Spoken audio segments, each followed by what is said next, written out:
49 and growing, that's the story of the Republic that today reflected on the milestones of a nation, coinciding with the end of an era for its third president.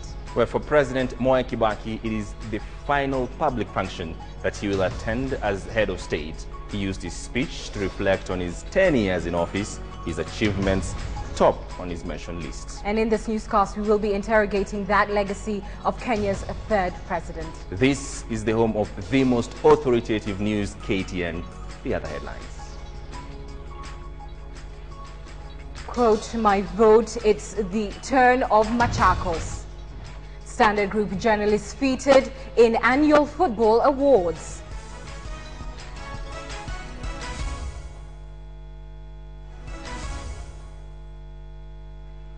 Good evening and welcome to KTN Prime. I am Ann Kiguta. And I'm James Smart. We begin here in Nairobi, where President Kibaki earlier today led the nation in marking the 49th Independence Day celebrations. Well, the president enumerated what he says his 10-year-old administration has achieved. Well, in one of his longest speeches at a national celebration, President Kibaki also challenged his would-be successor to build on the foundation he has laid for economic development. Well, KTN's Notieno begins our news coverage from the Nyayo National Stadium. A unique day of Kenya's double celebration of both the 49th independence anniversary and the 48th anniversary since Kenya became a republic. The mood among those who entertained the president and the guests at the Nyayo Stadium betrayed the undercurrents of a respectful farewell to Kibaki, perhaps captured best in this lady's rhetorical question in her poem.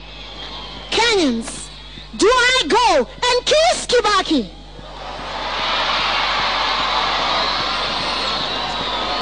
For President Kibaki, it was also a moment of self-appraisal after 10 years in State House. Our development efforts have been guided by two main blueprints: the economic recovery strategy for wealth and employment creation, and the Kenya Vision 2030. The president captured what analysts have often said was the focus of his presidency: to trigger the economy through infrastructural development. We were driven by conviction that improved roads, railway, and transport network, as well as expansion of energy and telecommunications, facilitates the movement of goods and people across the country and our region. A packed stadium listened patiently in the scorching sun as President Kibaki described his legacy as the sun sets on his tenure at State House, and two of those with a burning desire to succeed him poured praises on him. One of my most memorable moments during my 10-year tenure as your president was the promulgation of our new constitution. I want to pay tribute to you for the wonderful stewardship of our nation. The last 10 years have not been easy, but you have not relented in the quest for uniting all of us as a people. The Grand Coalition, which is coming to its end, began a journey as a journey of faith, dogged by doubts, suspicions, and mistrust. About 5 years down the road, we can say the coalition did deliver. This time next year, Kenyans will be celebrating another Independence Day, another Jamhuri Day, under another president. But will the issues be the same? Kibaki's challenge to his successor: finish what I've started or do better than me. Now, Tino KTN at the Nyayo Stadium in Nairobi. And that story brings us to our big question tonight. We're asking, are you happy with President Kibaki's 10 years in office? Send us your brief comments beginning with a yes or no to our SMS number. It's 8040. We will be sampling your comments at the end of this live newscast. James.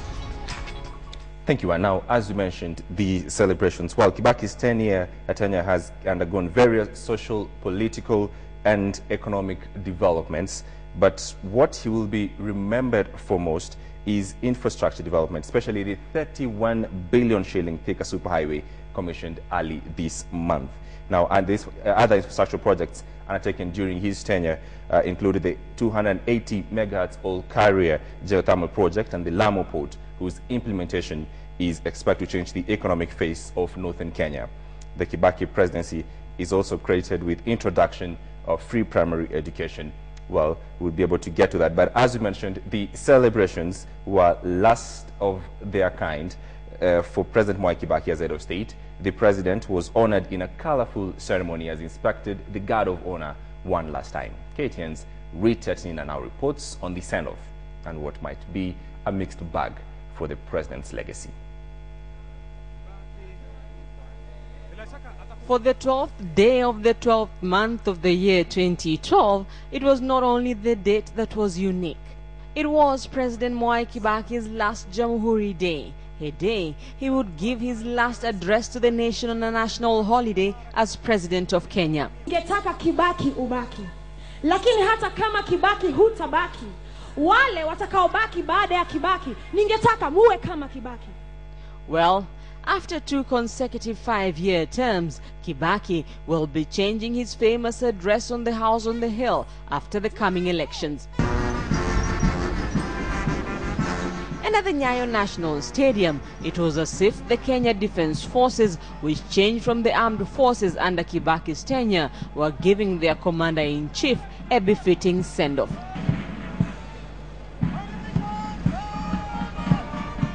The Kenya Defence Forces laid out an elaborate ceremony. The Kenya Air Force displayed its air power. The trooping of the colors that was missing last year made a comeback to the Jamhuri Day celebrations. Makofi, makofi, tumkaribishe, Rais. This was Kibaki's 10th Jamhuri Day as president, having presided over his first in 2003. Although he did not directly touch on his impending retirement, he gave his own scorecard of the milestones achieved during his tenure, including the promulgation of the new constitution. Wale wanaosema asante waseme, wale ambao hawana la kusema wasiseme chochote.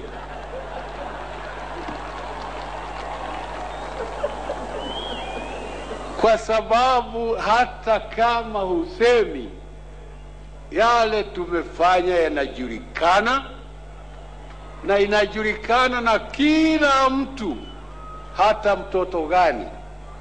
The country has indeed made several strides under the Kibaki administration, including infrastructure and economic development, but is still faced with a myriad of challenges, including insecurity and the ever-present threat of terror, poverty and unemployment. President Mwai Kibaki has been here 10 times since he took over power. The next time he comes to the Nyayo National Stadium for a national holiday, he won't be the chief guest. It has now been left to historians to judge how Kibaki's 10-year reign will be remembered. Rita Tinina, KTN, at the Nyayo National Stadium. Well, as you had mentioned earlier, Kibaki's tenure has seen Kenya undergo various social, political, and economic developments. But what he will be remembered for most is infrastructure development, especially the 31 billion shilling Thika superhighway commissioned early this month. Other infrastructural projects undertaken during his tenure include the 280 megawatt all-carrier geothermal project and the Lamu port, whose implementation is expected to change the economic face of northern Kenya. The Kibaki presidency is also credited with the introduction of free primary education. Enrollment in primary schools has climbed from 6 million in 2002 to 9.3 million in 2010, while the subsidized secondary education has helped push enrollment from 882,000 in 2003 to 1.7 million in 2010. Now, the success of this program has earned Kibaki recognition from various world leaders, including former U.S. President Bill Clinton, Other key milestones during his tenure include the delivery of a new constitution, a reduction of Kenya's dependency on foreign aid, as well as increased tax revenue collection. However, his reign also saw the worst clashes in the 2007-2008 post-election violence. Approximately 1,500 people were killed and 250,000 others were displaced. Foreign insecurity and employment, however, remain the most pressing issues among the Kenyans.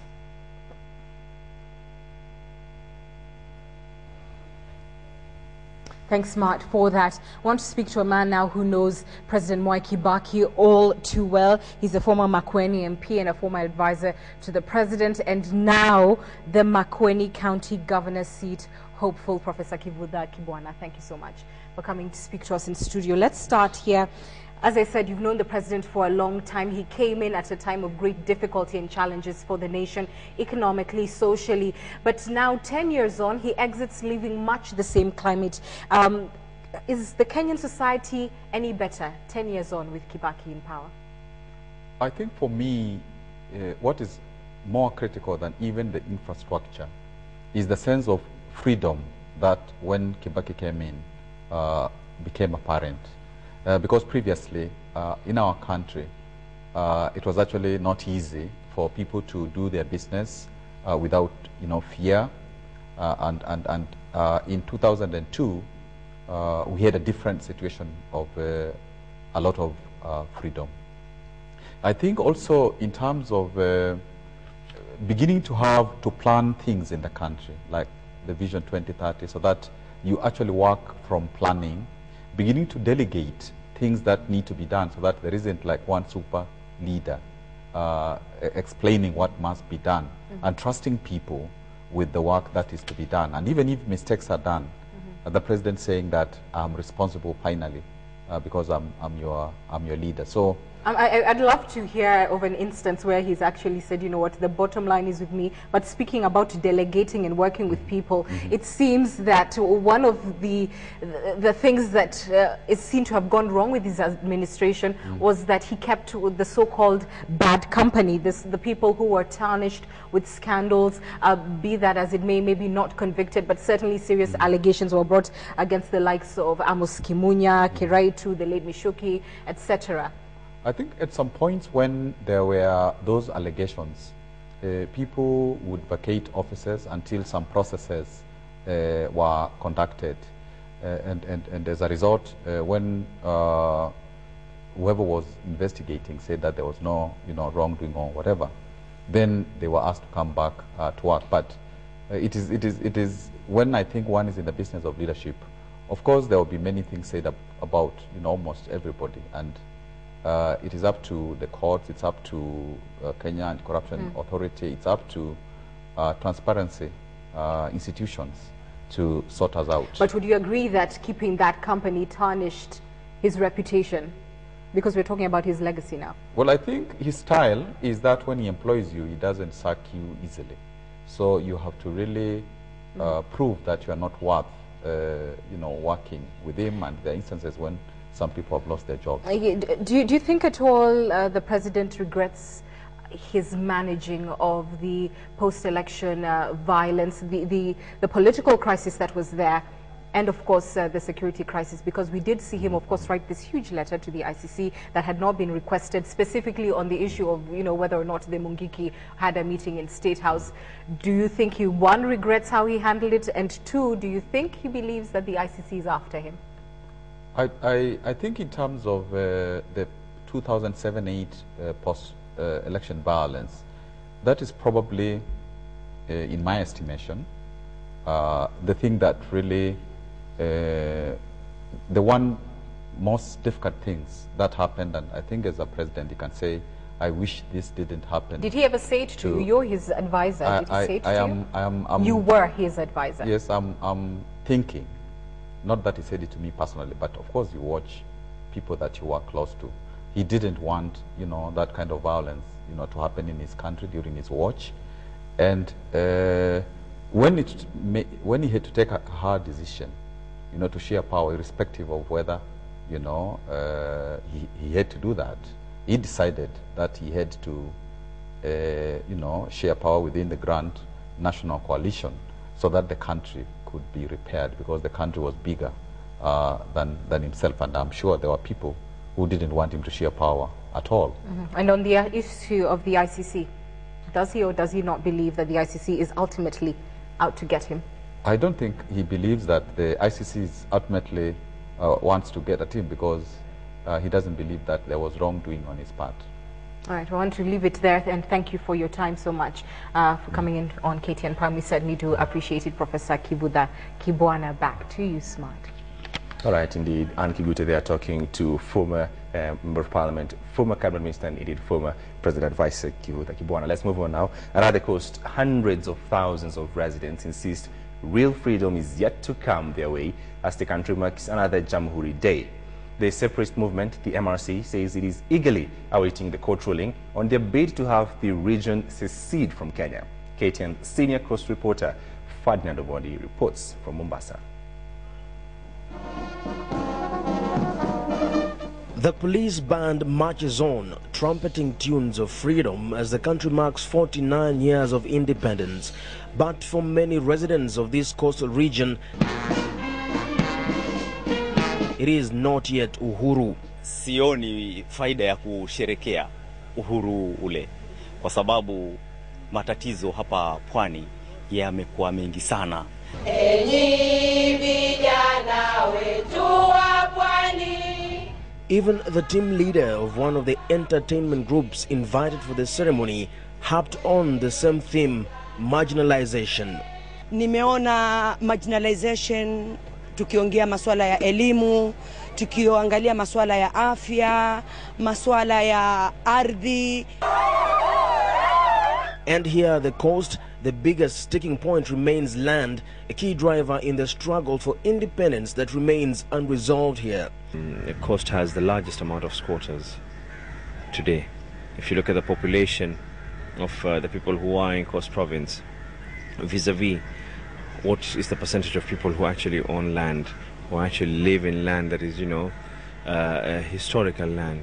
Nimezaliwa pale na mababu zangu wote walizaliwa pale. Leo nakuja kutolewa kwa sababu mtu amekuja na karatasi. Ni jambo linatia uchungu sana.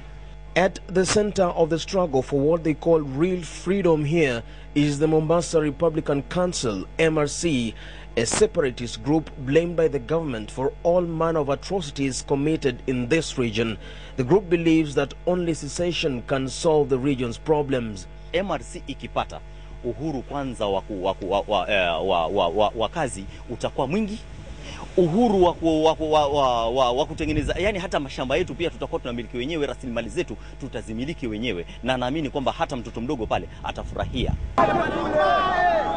And the MRC message has gained traction in some parts of the coast because of that general feeling of marginalization.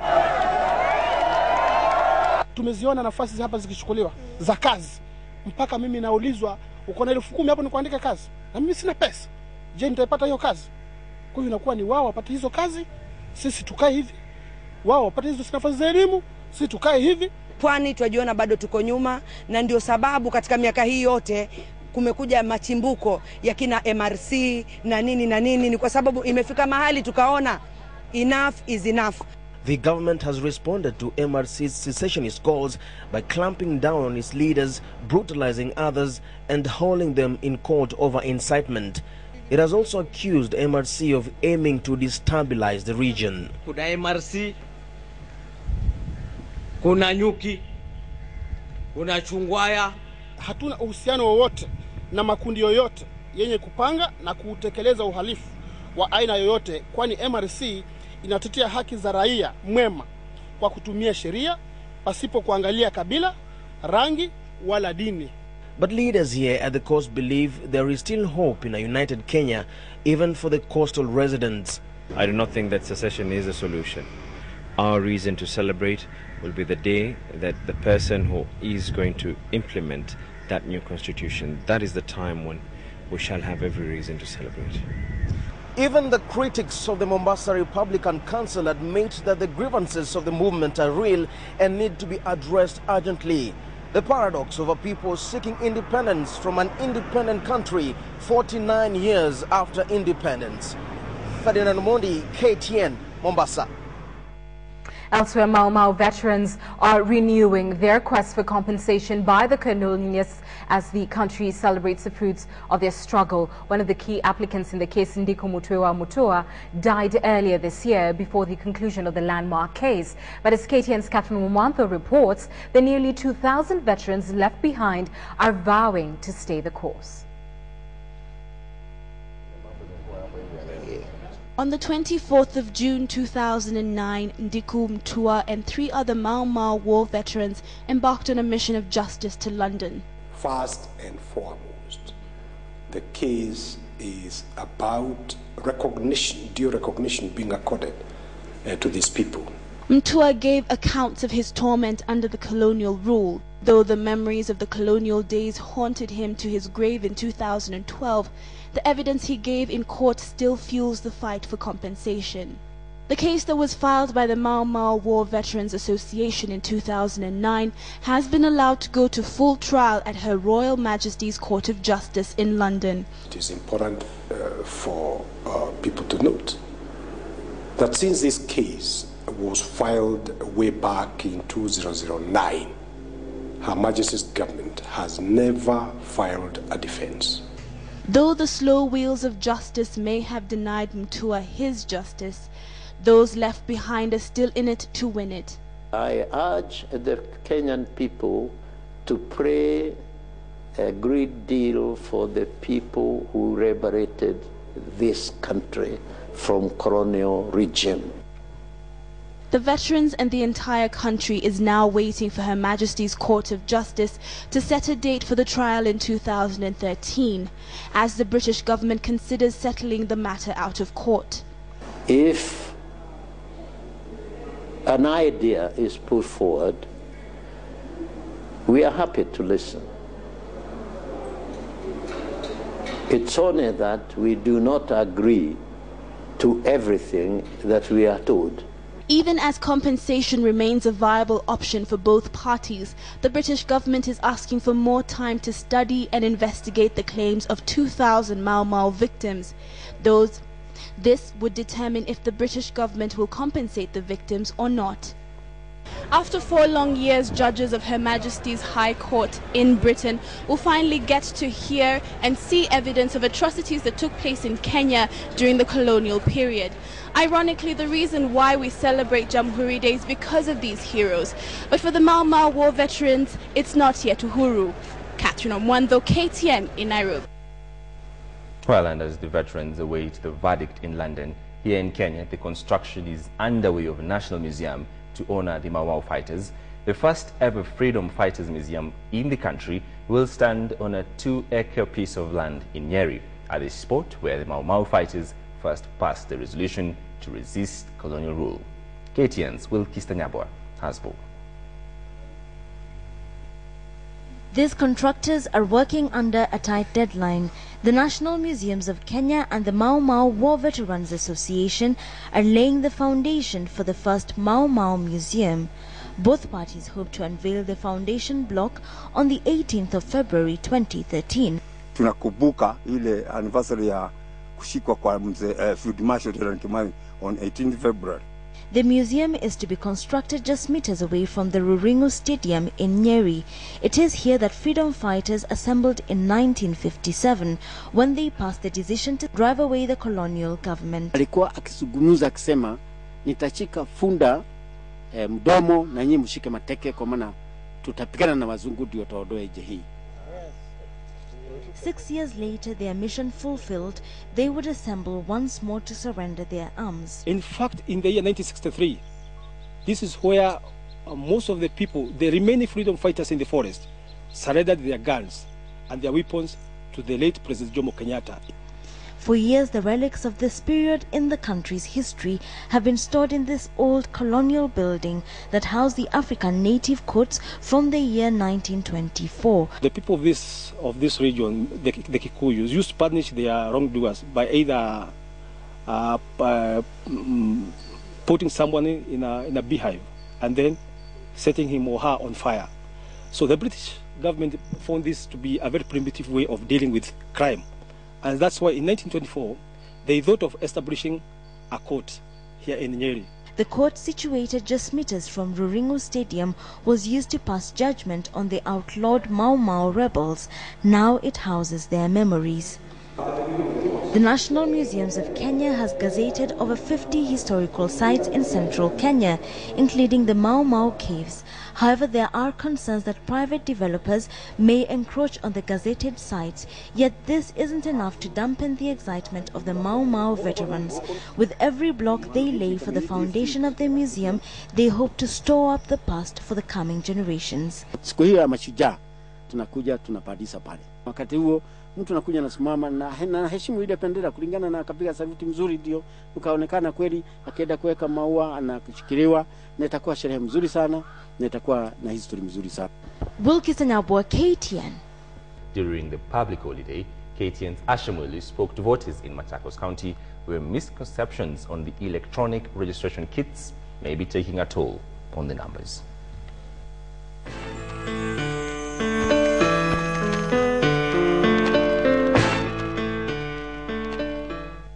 The voting population here in the Eastern region is approximately 2.6 million.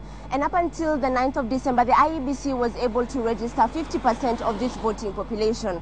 Now let's compare this to some of the regions we visited. Kiambu County, Nairobi County, which has above 69% of their voting population already registered. This number here is quite average.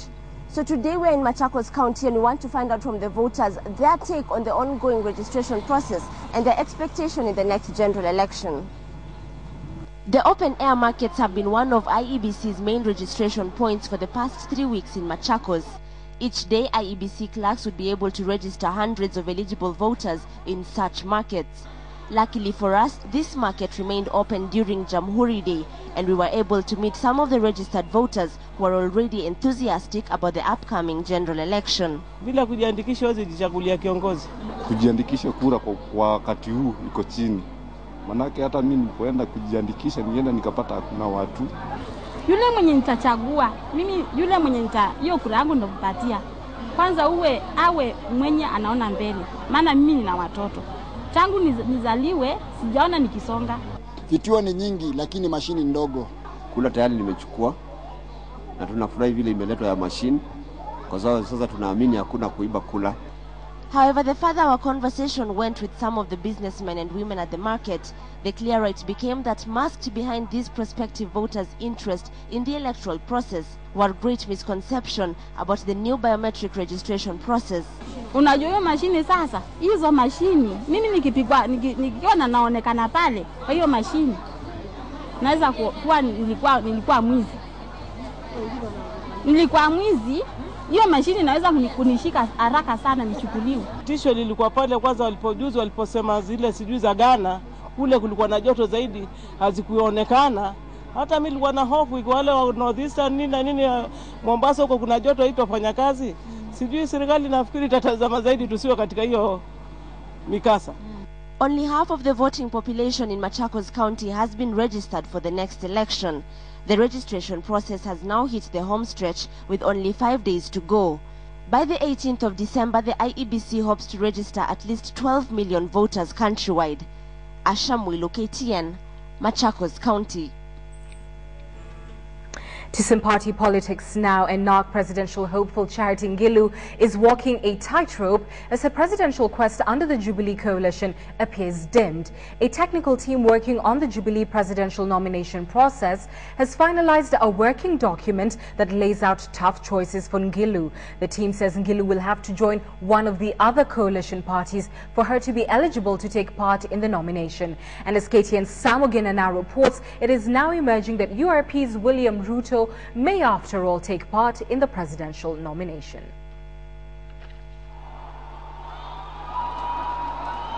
The NARC party leader might be facing deja vu in her checkered political career after staging a walkout of the CORD coalition on claims she was being locked out or treated as a junior partner in the alliance. The Jubilee Alliance is equally shattering Ngilu's presidential quest. A TNA, URP and UDF technical teams are finalizing the coalition's nomination procedure to be presented to the three party principals on Thursday. The nomination modality is only permitting presidential primaries between the two deputy prime ministers, TNA's Uhuru Kenyatta and UDF's Musalia Mudavadi. Equally, Eldoret North MP William Ruto, who had been shielded from the nomination exercise, might be in the contest for the Jubilee presidential ticket. Ruto had earlier been reserved the running mate position. According to sources in the technical teams, Ngilu will only be allowed to be part of the alliance but not participate in the nomination exercise, as she is not part of the Jubilee Alliance signatories. We will talk about any other entrants when they have actually come to the table. But allies in the Uhuru camp claim Ngilu can still toss herself in the race, but through Uhuru Kenyatta's The National Alliance and not as NARC leader. A possible merger of TNA and NARC. There were certain deadlines that we were supposed to meet if you wanted to be in coalition with any other party. Meanwhile, drafters of the nomination rules are yet to reach consensus on the mode of the nomination process. The technical teams have ruled out boardroom negotiations and acclamation in picking the presidential candidate. The team is considering the use of secret ballot in the exercise. Wakisema ni Musalia, sisi tutamunga mkono. Shida iko wapi? Si ni Mkenya, na sisi wengine tupatiwe nafasi yetu. Na mimi na imani coalition yetu ndio itapata ushindi. Given the nomination contention, think tanks in the coalition are contemplating amending the addendum at the register of political parties to extend the presidential nomination deadline to give room for more consensus building within their ranks. The Jubilee Pact outlined Tuesday 18th of December as the deadline of nominating its presidential candidate. A total of 2,820 party delegates from across the 47 counties are to participate in the nomination exercise. Each of the three parties, TNA, URP and UDF, will produce 20 delegates per county. Samogina, KTN Prime. To Somalia now, and one of the remaining stronghold of Al-Shabaab, Jamhuri, has been captured by AMISOM with support from the Somalia National Army. The strategic town is located in the middle of Shebele region of Somalia that is emerging from 2 decades of conflict. KTN's Joy Doreen Bira has the details. This is the town of Johar, 90 kilometers north of the capital Mogadishu. Somalia National Army soldiers walk through the streets of a town that used to be under the control of the Al-Shabaab extremist militia, but now taken over by the AMISOM forces. For Somalia, this is a step in the right direction, the direction of a new Somalia. The Al-Shabaab has been defeated and they are on the run now. And this victory will continue, and this momentum will continue until we freed or liberated the rest of the Somalis, even the villages.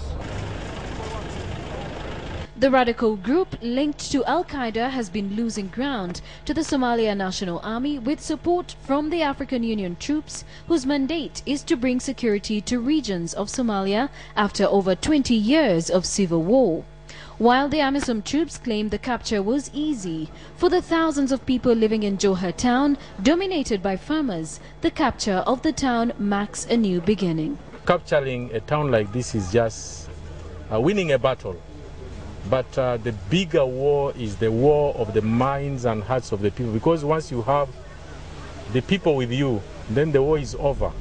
Johar is a vital agricultural area whose produce feeds the rest of the country, and as Somalia emerges from 2 decades of conflict with a new president and cabinet in place, they are all looking forward to a new beginning. Joy Doreen Bira, KTN Prime.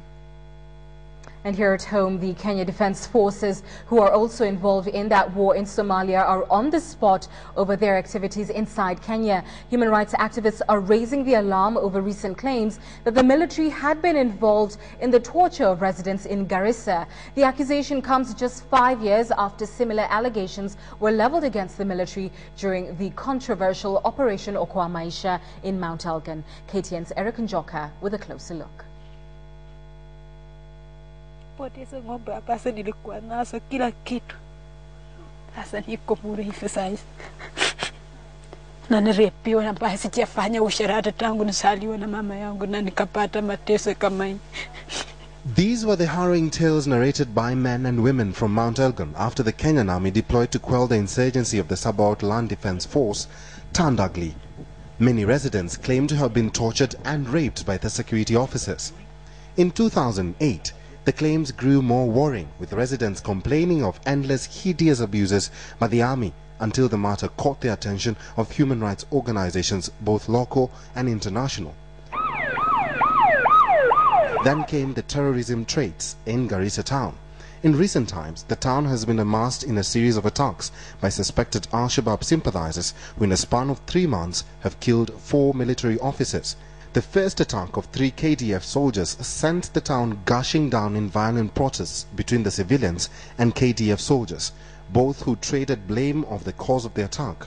In the end, civilians were injured, some killed, and leaders drawn from the region castigated the KDF soldiers of torture and escalating the violence. These claims were heightened when more soldiers were deployed to the town in search of the suspected militia. The evidence was this video footage shot from a mobile phone that went viral a week ago.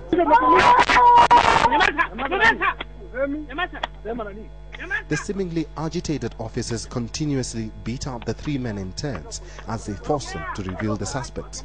The beating goes on for hours on end, with the officers oblivious of the harm on the men and the disgraceful image of the military in regards to human rights. Despite the government's efforts to win the public's confidence in their fight against terrorism by deploying KDF soldiers to Somalia to combat the Al-Shabaab insurgency, the force still denies the accusations of torture, terming them malicious and out to taunt the military's image. The Human Rights Watch continuously urges the government to ensure that there is speedy investigations into alleged KDF soldiers' mistreatment to the civilians and that their cases are brought to justice. Eric Njoka, KTN, Nairobi. All right, known for its donkey meat trade, Naivasha has now included hippo meat in its bizarre cuisine. Drama unfolded in the town this morning when over 200 residents of Kohito Estate scrambled for hippo meat. The residents, majority of whom are flower farm workers, gathered at the scene where it is suspected that the 2 hippos could have died from poisoning after eating flowers sprayed with the chemicals. Efforts by the police to keep the residents away from the animals were fruitless. KWS officials visited the scene and later advised the residents to dispose of the meat as the cause of death of the hippos was unknown.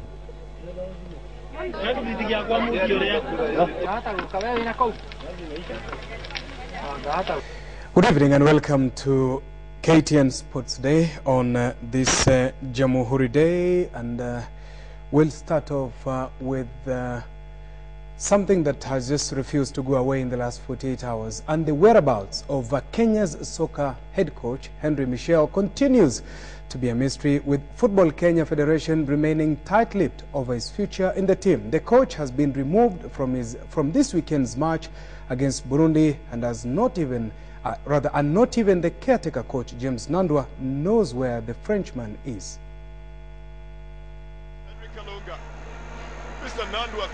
James Nandwa will be in charge of the national team for this Sunday's CHAN qualifier match against Burundi. Sources reveal that Michel and his 2 assistants skipped starts training on Tuesday, allegedly due to salary arrears. But James Nandwa, who is now with the team, has no idea what is happening.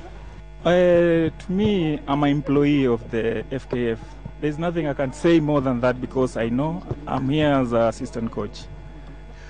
Reports also indicate that the coach is owed millions of shillings in salary and other benefits from Football Kenya Federation. Further reports indicate that Michel's future in the team is in doubt. Sekafa finalists Paul Were, Edwin Lavatsa, Duncan Ocheng, David Ocheng, and Abdallah Juma were called up to beef up the squad that has been in camp, but like the coach, they were caught unawares with the Michel saga. We just come for training, so if there is anything about that, I think I will be told by our office. Football Kenya Federation remains tight-lipped over the matter as the national team prepares for the crucial match on Sunday against Burundi in Bujumbura. Nicholas Mudimba, KTN Sports Today. Well, this is the time of the year when the news reporters get to be newsmakers, and unfortunately I can't hold all of them. But my news desk here is full of them. What am I speaking about? Journalists from the Standard Media Group swept the boards during the 2012 Kenya Media Football Awards last night. The journalists drawn from the standard group of newspapers comprising Game Yetu and Country Weekly were joined by their counterparts from the broadcast division of this group, KTN, and here are the best of the rest. I'm proud to say I read the sports. Once again, the standard group dominated the Football of the Year awards, having scooped awards in 3 out of the 5 categories. Our second runners-up is Hassan Juma. Last year's winner in the electronic category, Hassan Juma, was named the second runners-up with a check of 25,000 shillings. With yet another KTN nominee, Nicholas Mudimba, coming in second behind K24's Joroge Githinji. First runners-up is Nicholas Mudimba from the KTN.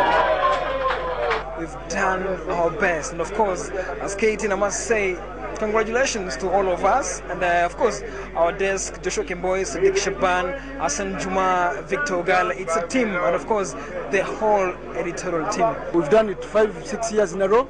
In sporting terms, it's called the podium finish. You know, it goes to show that KTN is the home of sports. You know, if you want anything to do with sports, it's KTN. The teamwork is fantastic. In the photography category, 2011 winner Stafford Ondego was the first runners-up, with Nations Mohamed Awin the winner. Standard newspaper sports writer Gilbert Wandera was the best overall in the print category. The secret is just being consistent and having passion for the local game. As for the fans, we promise them that next season, I mean, it will just be better and better. And I pray that 2013 season will be even better. Once again, congratulations, all award winners. In life, if you want to be respected, you write the truth, nothing but the truth.